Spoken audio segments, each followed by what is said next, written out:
今でも青が澄んでいる、今でも青は澄んでいる。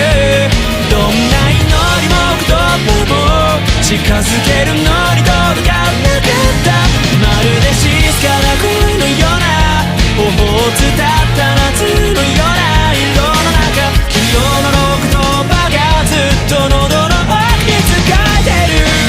また会えるよねって声にならない声、